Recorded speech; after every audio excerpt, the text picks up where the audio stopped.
Welcome to Books and More, the channel where we explore timeless works that have shaped the human story. Today, we journey into The History of the Decline and Fall of the Roman Empire by Edward Gibbon, a monumental masterpiece of historical writing.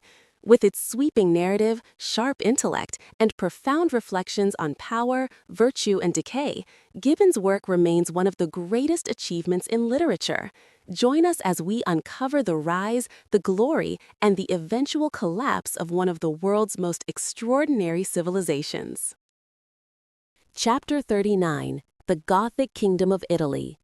In Chapter 39, we step into the turbulent landscape of Italy during the era of the Ostrogoths, a kingdom that rose from the ruins of the Western Roman Empire and, for a time, sustained a fragile but remarkable balance between Roman traditions and Gothic vigor. The chapter unfolds not merely as a political narrative, but as an examination of the delicate synthesis between conqueror and conquered, and of how the ambitions of rulers, the temper of generals, and the weight of history shape the trajectory of nations. After the fall of Odoacer, Theodoric the Great assumed mastery over Italy and ruled with a prudence and moderation that stood in contrast to the violence through which he had gained power. His reign is presented as a rare moment in which a barbarian king adopted Roman institutions without destroying the spirit that sustained them.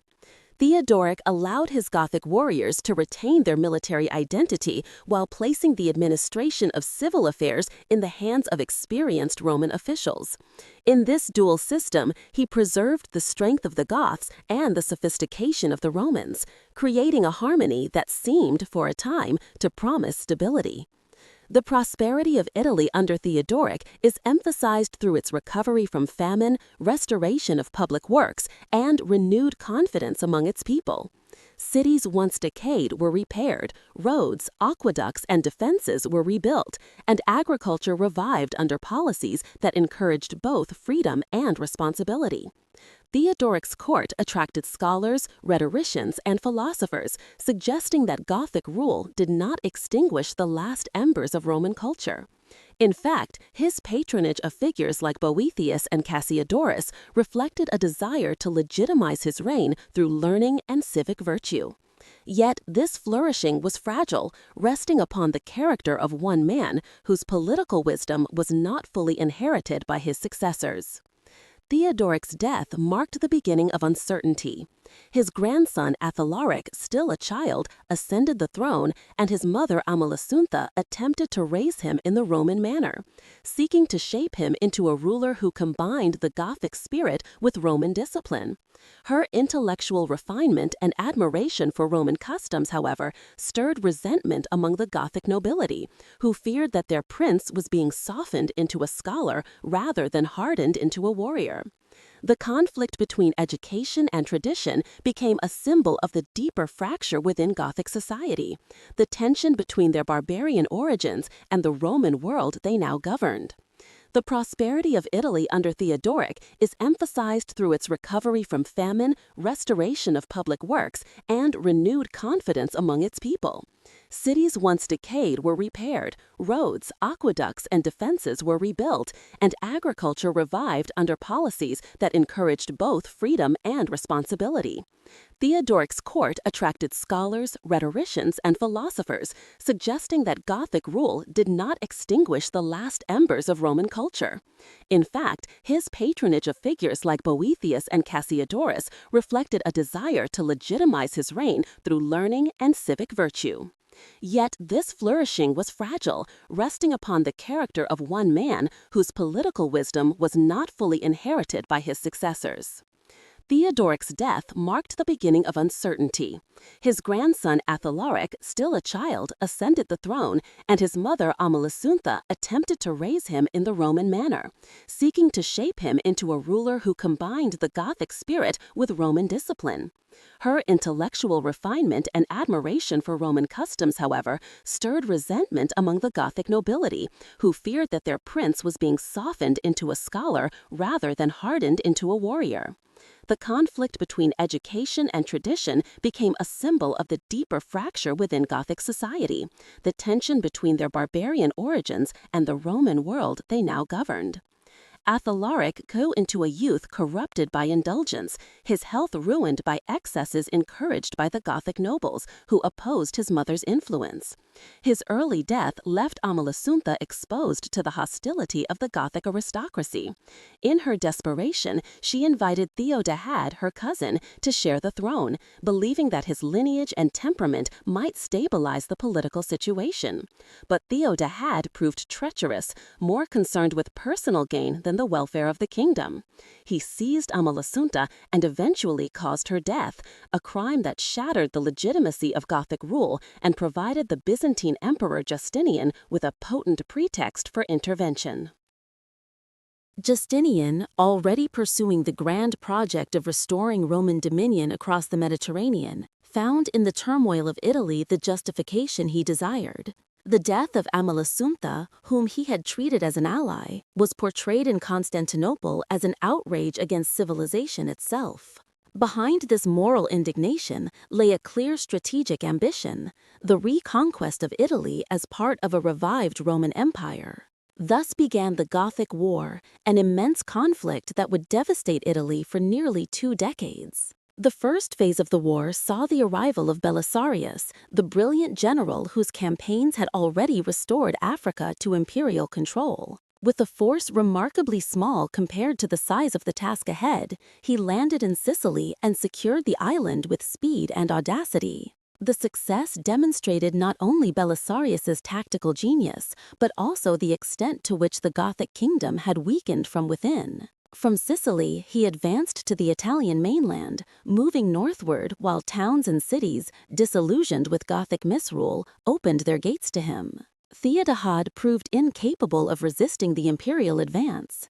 His cowardice, indecision, and willingness to negotiate away Gothic interests led the Goths to depose him and elevate Witicus to the throne. Unlike his predecessor, Witicus had the courage of a soldier, yet he lacked the finesse required to outmaneuver Belisarius. Unable to prevent the fall of Rome, he concentrated his forces and launched a massive siege to retake the city. The siege of Rome that followed became one of the most dramatic episodes of the war, with Belisarius defending the ancient capital through ingenuity, discipline, and unwavering resolve. Throughout these early campaigns, the chapter reflects on the wider implications of Justinian's ambitions. While the emperor claimed to be restoring the grandeur of Rome, the realities of war brought suffering and destruction to the very provinces he sought to reclaim. The reconstruction of empire, undertaken from the distant court of Constantinople, placed immense burdens on conquered territories, where heavy taxation and administrative impositions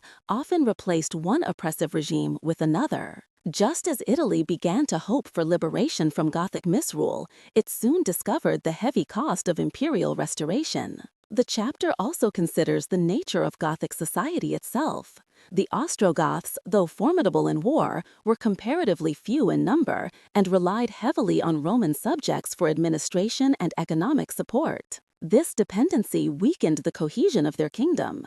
Their attempt to preserve Gothic identity while ruling a predominantly Roman population created an inherent tension, a kingdom neither wholly barbarian nor entirely Roman, but caught between 2 worlds. When strong leadership disappeared, the delicate balance collapsed. By the end of chapter 39, the Gothic kingdom stands on the brink of dissolution. The early triumphs of Belisarius, the discord among Gothic leaders, and the moral authority claimed by Justinian set the stage for the prolonged struggle that would follow. The chapter closes not with the final fall of the Goths, that story will unfold later, but with the sense that their fate has already been sealed by their internal divisions and by the imperial resolve of Constantinople. In its entirety, Chapter 39 is a meditation on the fragility of kingdoms created in the wake of empire, the consequences of leadership both wise and flawed, and the relentless force of historical currents that sweep through nations. The Gothic kingdom of Italy, once a promising successor to the Western Roman Empire, becomes in Gibbon's telling a poignant example of how power may flourish under a great ruler and disintegrate under lesser hands. Chapter 40. The reign of Justinian. Chapter 40 offers a sweeping view of Justinian's long and ambitious reign, presenting him as a ruler whose character and policies shaped an era both brilliant and burdened. His reign emerges as a paradox, a time of grand construction and deep anxiety, of military triumphs and crippling expenditures, and of religious zeal that both unified and fractured the empire he sought to restore.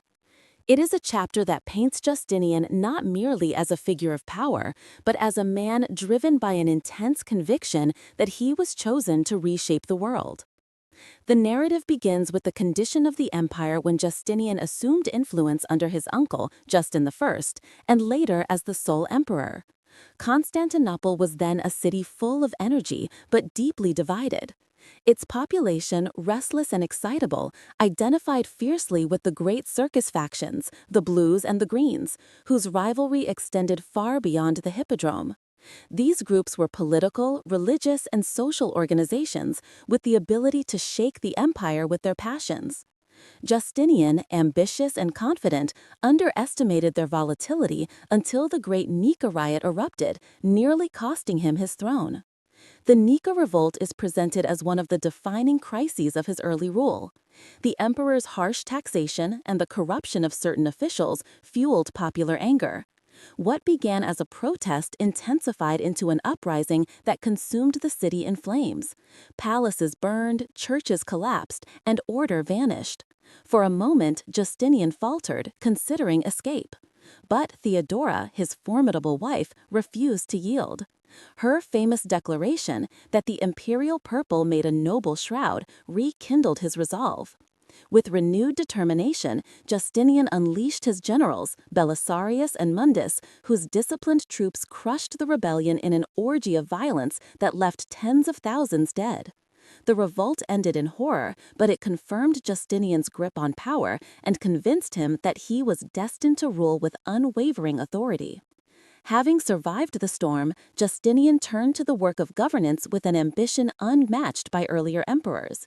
He sought to cleanse and codify Roman law, whose vast and tangled mass had grown nearly unreadable. Under the guidance of the brilliant yet controversial Tribonian, the emperor embarked on a massive reform. The resulting Corpus Juris Civilis, the Code, the Digest, the Institutes, and later the novels, became one of the most enduring achievements of his reign. In Gibbon's portrayal, this legal resurrection was both a triumph of intellectual order and an example of Justinian's insistence that every corner of the empire should reflect his will. Law, under him, was not merely a system of justice, but an instrument of centralized power. Religion occupied an equally prominent place in Justinian's thoughts. He saw himself as the guardian of orthodoxy, responsible for securing spiritual unity throughout the empire. But this mission was fraught with conflict. The long-standing disputes between Chalcedonian Christians and Monophysites troubled the eastern provinces. Justinian, though personally orthodox, was sometimes swayed by theological subtleties and even by his wife Theodora, who sympathized with Monophysite believers. His attempts to reconcile, or at times suppress, these religious groups often produced new tensions. Instead of healing divides, his interventions sometimes deepened them, emphasizing how easily religious zeal can blur into political compulsion. Yet Justinian's grandest aspirations were directed outward, toward the lost provinces of the Western Roman Empire. He dreamed of reuniting Africa, Italy, and Spain under the imperial banner. This task fell largely to Belisarius, whose campaigns are described with admiration. The swift conquest of the Vandal kingdom in North Africa demonstrated both the brilliance of the general and the exhaustion of the Vandal state. Within months, Belisarius restored a region that had been lost for nearly a century. Justinian greeted the victory with pride, holding triumphs reminiscent of ancient Rome. Buoyed by success, the emperor then turned to Italy, still nominally Gothic but torn by internal discord. Once again, Belisarius led the imperial forces. He captured Sicily, landed in Italy, and entered Rome, which greeted him as a liberator. Yet the reconquest proved far more difficult than in Africa. The Goths rallied under strong leaders and besieged Rome for over a year in one of the most dramatic episodes of the age. Belisarius, outnumbered but resolute, held the city with ingenuity and endurance. Eventually, he took Ravenna itself, using strategy rather than force, and brought much of Italy under imperial control.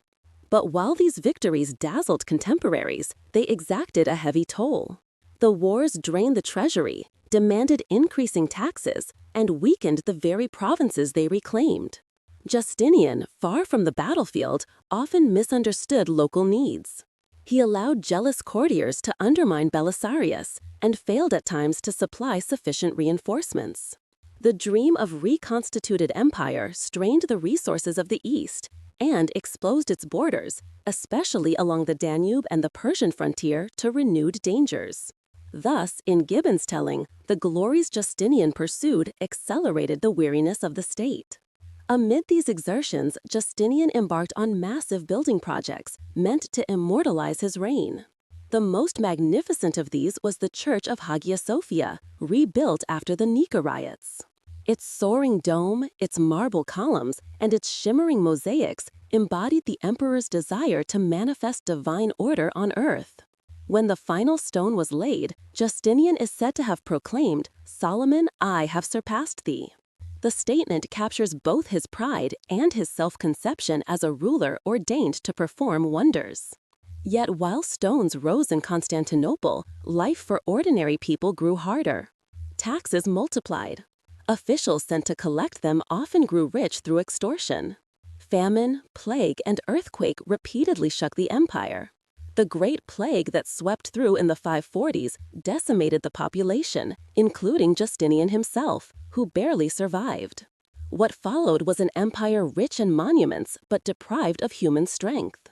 As the chapter progresses, Justinian appears increasingly isolated, still energetic, still commanding, but trapped within the vast machinery he created. His vision of restoration had come at the price of exhaustion. The empire controlled more territory than it had in generations, yet possessed fewer resources to defend it. The last years of his reign drift into a melancholy tone. A ruler still striving, but overshadowed by the unintended consequences of his own ambition. Thus, chapter 40 ends not with triumph, but with reflection. Justinian's reign is revealed as a tapestry of grandeur and strain, of achievements that shaped the future of law and architecture, and of wars that weakened the very empire they sought to glorify. He stands as one of history's most remarkable emperors, visionary, relentless, deeply flawed, whose legacy would echo long after the last stones of his restored empire began to crumble. Chapter 41. The Conquests of Justinian and the Character of Belisarius. Chapter 41 turns its focus to the vast military enterprises that Justinian undertook and the remarkable figure who carried them out, Belisarius, the emperor's most gifted general. The chapter surveys not only the campaigns that reshaped the Mediterranean world, but also the character of the man who stood at the center of them. It is a story of triumph and hardship, of strategy and misfortune, and of a commander whose loyalty to the empire was as enduring as the ingratitude he often received in return. The narrative begins with the Vandalic War, the first great test of Justinian's ambition to restore the lost provinces of the Western Empire. Africa, long under Vandal control, had declined from the days when Carthage rivaled Rome. The Vandals, weakened by internal discord and complacency, were no longer the fierce conquerors they once had been. Into this situation, Belisarius sailed with a remarkably small expeditionary force. His discipline, foresight, and restraint distinguished him immediately from the Vandal kings, whose rule had grown soft and tyrannical. The narrative begins with the Vandalic War, the first great test of Justinian's ambition to restore the lost provinces of the Western Empire. Africa, long under Vandal control, had declined from the days when Carthage rivaled Rome. The Vandals, weakened by internal discord and complacency, were no longer the fierce conquerors they once had been. Into this situation, Belisarius sailed with a remarkably small expeditionary force. His discipline, foresight, and restraint distinguished him immediately from the Vandal kings, whose rule had grown soft and tyrannical. The narrative begins with the African coast, with a plan as precise as it was bold. His march toward Carthage was conducted with impeccable order. He forbade plunder, won the confidence of the population, and used every movement of the enemy to his advantage. When the decisive moment arrived, he crushed the Vandals in a brilliant engagement just outside the capital. Within a few days, Carthage fell to his forces, and the Vandal kingdom, which had once terrified Rome, collapsed almost overnight. The swift success astonished even Justinian. Yet, Belisarius did not allow triumph to become cruelty. He protected the conquered population, respected property, and worked quickly to restore stability. His moderation made the victory as enduring as it was sudden. But the Vandal War was merely a prelude to the far more protracted conflict that awaited him in Italy. The Austro-Gothic kingdom, founded by Theodoric, still held the ancient heartland of Rome, though it had grown fragile in the years since his death. Justinian, seizing on internal divisions among the Goths, resolved to reclaim Italy for the empire. Belisarius once again received the burden of leadership. His first step was to secure Sicily, which he did with characteristic speed. From there, he crossed to the mainland and marched north. The cities on his path, weary of Gothic misrule, opened their gates. Only Naples resisted, but Belisarius captured it by exploiting a neglected water passage beneath the walls. The assault was fierce, yet the swift end of the resistance restored order before devastation could spread. His march continued, and soon he entered Rome, an event of deep symbolic significance. For the first time in many generations, the city welcomed a Roman general under the banner of the Eastern Empire. The arrival of Belisarius alarmed the Goths, who quickly rallied under their new king, Witiges. With an army far greater than Belisarius's, they besieged Rome in an attempt to starve it into submission. What followed was one of the most dramatic defenses in late Roman history. Belisarius, though heavily outnumbered, carried out a masterful resistance. He fortified weak points in the walls, managed supplies with severe prudence, and repelled assault after assault with ingenuity. Machines of war were repaired, new engines constructed, and every possible stratagem was used. The people of Rome, initially fearful, grew confident under his steady command. Months turned into a year, and still the city held. The Goths, wearing down under the strain, eventually abandoned the siege. Stirred by this success, Belisarius took the offensive. He advanced northward, capturing key fortresses and exhausting Gothic resistance. When the Goths retreated to Ravenna, their impregnable capital, Belisarius confronted the greatest challenge of the war.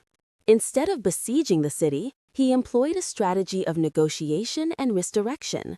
The Goths, struck by admiration for his conduct and weary of the pointless defense, offered to make him king of Italy. He feigned acceptance, but intended only to secure their surrender.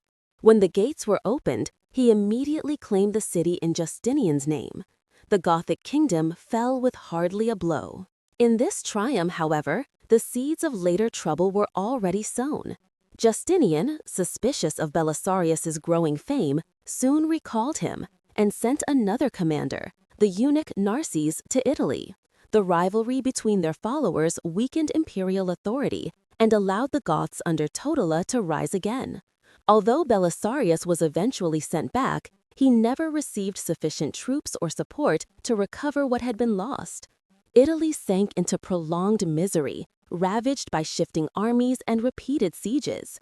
The once prosperous peninsula was reduced to desolation, a grim consequence of imperial ambition carried beyond the limits of prudence. Amid this wider narrative, the chapter devotes substantial attention to Belisarius himself.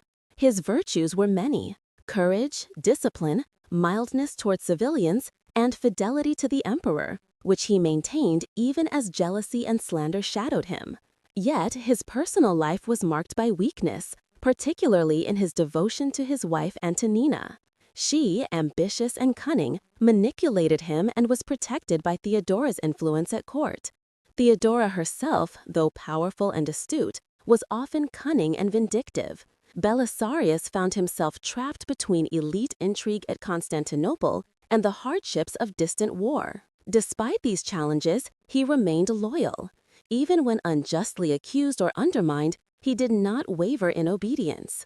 The chapter reflects on this contrast between his greatness in the field and his submission in private life, with a tone that blends admiration and sorrow. In Gibbon's view, Belisarius embodied the final glow of Roman virtue, yet he lived in an age where such virtue found little reward. Chapter 41 concludes by placing Belisarius's achievements within the broader context of Justinian's reign. The emperor gained glory through the victories of his general, but the empire itself suffered exhaustion from the prolonged wars. Africa and Italy were restored, yet their recovery demanded continuous expenditure and attention. The reconquest, though dazzling, hinted at the fragility beneath the empire's glittering surface. Thus, Chapter 41 is both a military narrative and a character study. It celebrates the genius of Belisarius while recognizing the tragic limitations imposed upon him. It portrays Justinian's ambition as vast but costly, driven by ideals that often surpass the resources available. And it shows how, even in an era of great conquests, the strains of empire and the failings of human nature shaped the fate of nations. Chapter 42. The State of the Barbaric World. Chapter 42 shifts our attention away from Justinian's court and the familiar theaters of imperial warfare, and instead opens a wide panorama of the barbaric world that surrounded the Roman Empire in the mid-6th century. It is a landscape crowded with nations rising and falling, with tribes migrating across plains and river valleys, and with forces that, though often distant and obscure, would gradually reshape the destiny of Europe. The chapter is not merely a catalogue of peoples, it is a reflection on the instability of the age, the erosion of old powers, and the emergence of new ones, an ongoing drama in which the empire is only one among many actors. The most striking transformation presented in this chapter is the disappearance of the Huns as a coherent force. Once the terror of the West, the scourge that humbled emperors and trampled cities, the Huns had dissolved like a wave that breaks upon a rocky shore. After the death of Attila, their scattered bands drifted into obscurity, absorbed into the Slavic or Gothic populations, or reduced to minor pastoral tribes. Their rise had been violent and sudden, and their fall equally swift. A reminder that nations built solely on conquest seldom survive the loss of a single dominant leader. In their place, other groups began to fill the vacuum they left behind. The Gothic peoples, who once occupied a vast portion of Europe, appear in the chapter as fragmented and weakened. The Ostrogoths, after the death of Theodoric, descended into instability and civil discord. Their kingdom in Italy, once a model of cooperation between Roman administration and Gothic arms, was now collapsing under the weight of internal quarrels and the relentless advance of Justinian's armies. Meanwhile, the Visigoths in Spain, though still ruling a sizable territory, were showing signs of stagnation. Their political system had become increasingly tied to religious disputes, and their rulers lacked the strength of the earlier generations who had carved out kingdoms in the ruins of Rome. The Goths, once a feared and admired people, were fading from the forefront of European power. The Vandals, already defeated by Belisarius, receive a brief but poignant treatment. Their kingdom, created through bold seafaring conquests a century earlier, vanished almost overnight. A people defined by their maritime dominance were undone by the very complacency their success had nurtured. The Vandals serve here as another example of the impermanence of barbarian kingdoms that lacked deep institutional foundations. Contrasting with these fading powers, the chapter turns toward the rising peoples whose influence would gradually reshape the continent. Chief among them are the Slavs, whose expansion across the forests and plains north of the Danube was quiet but relentless. They did not rise with the sudden fury of the Huns, nor did they possess a centralized leadership.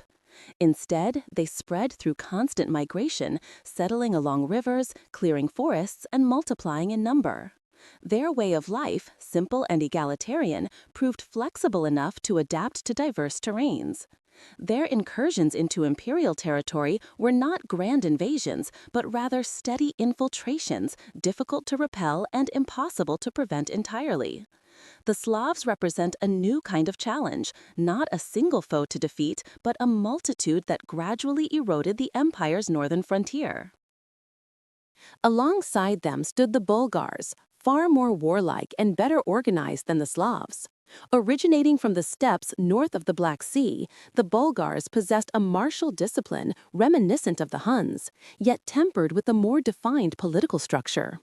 They launched frequent raids across the Danube, testing the strength of imperial defenses. Their cavalry, hardened by nomadic life, moved with alarming speed. Though not yet established as a settled power, they were a formidable presence, a shadow of future threats that the empire had not fully understood or prepared for. In the Balkan Peninsula, the chapter surveys a mosaic of lesser tribes, the Gepids, Heruli, Lombards, and others, whose shifting alliances and conflicts created constant turbulence. These groups, though individually small, could cause significant trouble when united or when acting as mercenaries in the service of larger powers. Their loyalties were fluid, guided more by immediate advantage than by lasting bonds. For the empire, they represented both opportunity and danger, potential allies in one season, potential invaders the next. Amid this volatile environment, the Lombards stand out as a growing force. Hardened by conflict and strengthened by discipline, they were gradually positioning themselves to replace the weakened tribes around them. Though they had not yet entered Italy, the chapter hints that the future would see them play a far greater role, an ominous suggestion of the upheavals still to come. The religious character of these peoples also receives attention. Many of the Germanic tribes had embraced Christianity, though often in its Arian form. This theological divide between Arian and Orthodox became another factor shaping relations with the empire. Justinian, devoted to religious unity, saw these differences as reasons for intervention or as obstacles to diplomacy. The Slavs and Bulgars, still pagan, represented a different type of challenge. Their customs and rituals were alien to Roman understanding, and their lack of a shared faith made assimilation difficult. Religion, therefore, acted both as a bridge and as a barrier, a contributor to unity in some regions and to division in others. By broadening his gaze beyond the imperial frontiers, Gibbon suggests that Justinian's triumphs must be understood within a wider context. While the empire pushed his armies into Italy and Africa, the world beyond the empire was shifting in ways he could not control. The reconquered territories, though rich in memories, were vulnerable to pressures from every side. The empire was stretched thin, expanding outward even as its borders faced new and unpredictable threats. Chapter 42 thus offers a sober counterpoint to the grandeur of Justinian's military achievements. His victories, however dazzling, were achieved in an age when the forces of history were moving in directions no empire could fully command. The chapter concludes by observing that the Roman Empire, though still powerful, was now surrounded by a world in constant motion, tribes disappearing, tribes emerging, and alliances forming and dissolving as swiftly as the seasons. The empire, with its ambitions and burdens, stood at the center of these changes, but could not escape their impact. In this shifting landscape, Justinian's grand design to restore Rome appears both admirable and fragile, a magnificent yet precarious effort to impose order on a world increasingly shaped by forces beyond imperial control. Chapter 43: The Last Victory and Death of Belisarius and the Death of Justinian. Chapter 43 unfolds as a somber closing act in the long drama of Justinian's reign, tracing the slow unraveling of his conquests and the twilight years of Belisarius, the general whose genius had once held the empire together. It is a chapter steeped in melancholy, for it recounts not only the final struggles of an exhausted empire, but also the decline of two extraordinary men who had shaped an era. Their lives, intertwined by ambition, loyalty, and the relentless demands of empire, fade in parallel as the chapter moves toward its quiet and inevitable conclusion. The narrative opens on the troubled province of Africa, a land Belisarius had reconquered with breathtaking speed, but which the imperial administration failed to govern with prudence. Justinian's ministers, seeking revenue to finance other campaigns, imposed new taxes without regard for local custom. The destruction of earlier tax records allowed petty officials to extract revenue arbitrarily, burdening both Roman settlers and the remnants of the Vandal population. Soldiers who believed their victories entitled them to lands and spoils grew resentful when imperial policies denied them such rewards. Their discontent simmered into open mutiny, forcing the government into a cycle of harsh repression and unstable compromise. Africa, once the symbol of Justinian's imperial revival, stood instead as an early warning of the costs of overextension. Italy, however, offered an even more dramatic canvas for decline. After Belisarius captured Ravenna and ended the Ostrogothic monarchy, the region might have flourished under firm and unified governance. Yet internal jealousies in Constantinople disrupted any chance of lasting peace. Justinian, increasingly suspicious of Belisarius's fame, dispatched the eunuch Narses to Italy with a vague mandate that only fostered rivalry. Troops loyal to Narses abandoned Belisarius, and this division allowed the Gothic hero Totila to reawaken the strength of his people. Totila, a figure of energy, discipline, and strategic clarity, reversed one imperial success after another. He rallied the Goths with promises of justice, restored their military pride, and regained much of the peninsula. In this moment of crisis, Belisarius was recalled to Italy. He returned not as the triumphant conqueror of earlier years, but as an aging general forced to wage war without sufficient troops, supplies, or imperial support. Still, his resilience persisted. Totila's victories did not intimidate him. Instead, they seemed to star the disciplined genius of his earlier campaigns.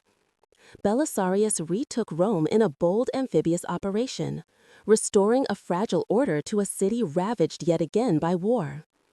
With makeshift defenses of timber, rubble, and iron spikes, he reconstructed broken walls and fortified the ancient capital. The Romans, long accustomed to disappointment, rediscovered hope under his leadership. Totila, determined to reclaim the symbolic heart of Italy, launched multiple assaults. Belisarius repelled them all, with a blend of caution and daring, exploiting every weakness of the Gothic attack. But though he saved Rome repeatedly, he could not save Italy. Justinian's refusal to send reinforcements left Belisarius fighting with little more than his reputation and the devotion of the few soldiers who remained.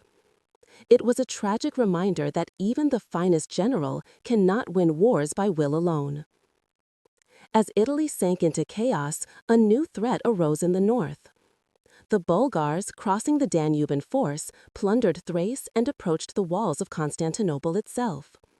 Once again, the empire found itself depending on Belisarius. Though advancing in years and increasingly alienated from the court, he rode out to meet the invaders with only a handful of troops. At the fields of Melanthius, he arranged a clever ambush, using woodlands to conceal his small force and striking the Bulgars with sudden, concentrated force. The victory was modest in scale, but monumental in consequence. The invaders retreated, and the capital was spared. Yet even this service met with no gratitude. Instead, Belisarius's popularity alarmed Justinian. The emperor, by now a man worn thin by age, suspicion, and theological obsession, feared any rival to the public's affection. When a conspiracy at court was uncovered, the accused implicated two of Belisarius's closest retainers, perhaps truthfully, perhaps under torture. The court seized this chance to wound the general who had served too well. Belisarius was charged with complicity, stripped of his wealth, and confined to his home. The image of the empire's greatest general reduced to a prisoner within his own walls lends the chapter its most poignant tone. Belisarius, who had faced cavalry charges, sieges, and treachery on distant fields, now confronted the cruel indifference of the court he had defended all his life. Only after 6 months did Justinian restore his property and formally absolve him. But the damage was done. His spirit, long tested by war and disappointment, could endure no more. Within a short time, Belisarius died, quietly, without celebration, leaving behind a legacy as brilliant as it was tragic. The chapter then turns to the final days of Justinian. After the death of Theodora, the emperor retreated into a life increasingly dominated by religious controversy. He grew more rigid in doctrine, more suspicious in politics, and less attentive to the practical burdens weighing on his subjects. Heavy taxes, oppressive officials, and natural disasters darkened the last decade of his reign. The empire he had sought to glorify through conquest and construction found itself drained of energy, its population diminished by plague, and its treasury exhausted by war. Justinian died in the night, an old man who had once commanded the destiny of continents, yet whose final years were marked by solitude and declining authority. His death unleashed predictable confusion among the factions of Constantinople, but his nephew Justin II secured the succession swiftly. The torch of empire passed on, but the world Justinian left behind was uncertain, fragile, and tired. Chapter 43 closes with a sense of profound reflection. Belisarius, the embodiment of martial virtue, perished under suspicion and neglect. Justinian, the architect of empire restored, ended his days amid the unintended consequences of his grand designs. Their lives had been bound together by ambition and necessity, yet both died overshadowed, one by ingratitude, the other by the weight of his own relentless vision. In their passing, an era that had begun with dazzling hope slipped quietly into the long twilight of the empire.